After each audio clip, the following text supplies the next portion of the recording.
Hey guys, so if you need a quick, fast, simple, easy recipe, this is the perfect recipe for you. We're going to be utilizing our leftover vegetables that we have in the pantry.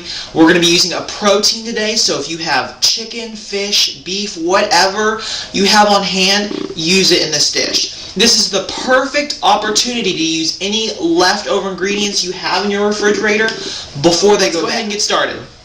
Okay, so the first thing that we need to go ahead and start doing is cutting our vegetables. We have lots of vegetables to use. So let's just go ahead and slice our carrots. You can slice them any way you want. What we had left over in our pantry. If you don't have these, you don't have to use them. If you want to use them, you can go get them at the store.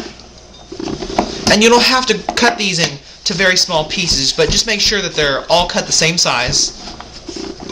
Put these over to the side. And this is a potato. We're just going to cut this in small little bite-sized pieces. And this is how I like to cut my onion. First I like to slice it, make little layers, and then slice it again on top.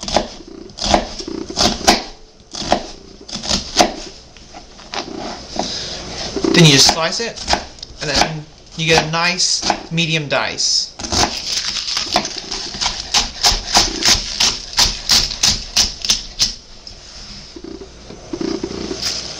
We have some leftover tofu right here. If you don't like tofu, you don't have to use it. I find it really tasty.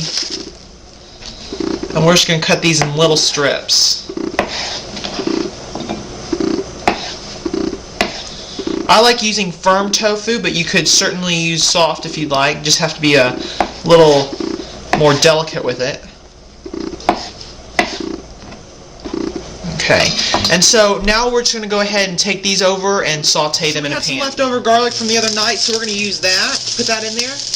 We're going to put our broccoli in there and our potatoes. And seeing these take the longest to cook, we're going to add those first. And I just love Japanese recipes because they're so quick, easy, fast, simple, and they don't take a lot of time. They don't take a lot of ingredients. So we're going to just let those cook for a couple minutes on medium-high heat. And once those start to get soft, we're going to add the other vegetables. Okay, so we're going to go ahead and add the rest of the vegetables. We're going to add our cabbage, our onions and carrots, squash and zucchini.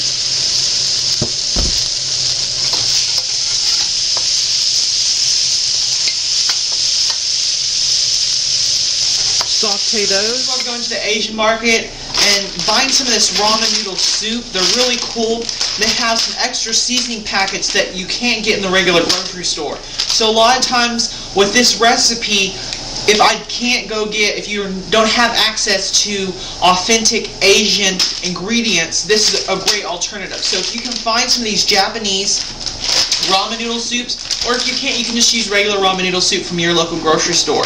But this is what we're going to use to flavor our recipe. Our vegetables are sauteing. Let's go ahead and cut our fish. This is just some fish that we had left over in our freezer.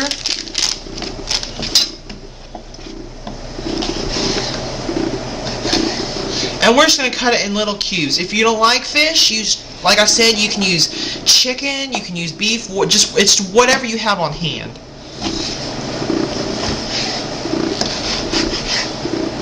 And this recipe is probably enough to feed one hungry person like myself or two people. We're going to go ahead and add our vegetables to this pan.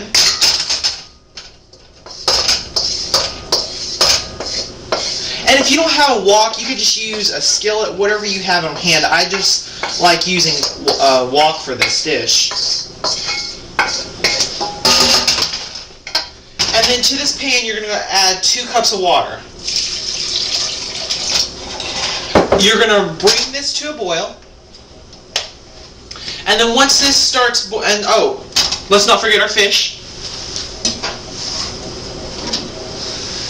If you're using something raw, go ahead and add it in now, but if it's already cooked, you can go ahead and add it at the end. Once this comes to a boil, we're going to add our seasonings to it, and then we're going to add our soup to a boil.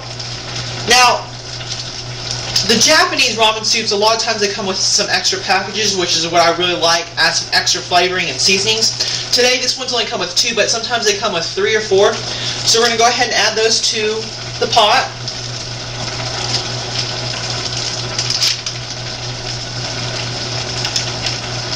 And now's the time to add your tofu. And then if you already have your protein is already cooked, your chicken or beef or whatever, then now's the time to add that just to warm it up.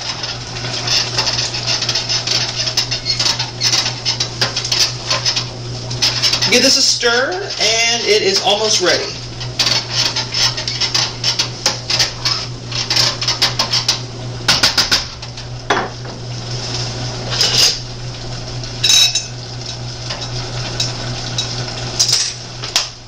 Let's put some of this in a bowl.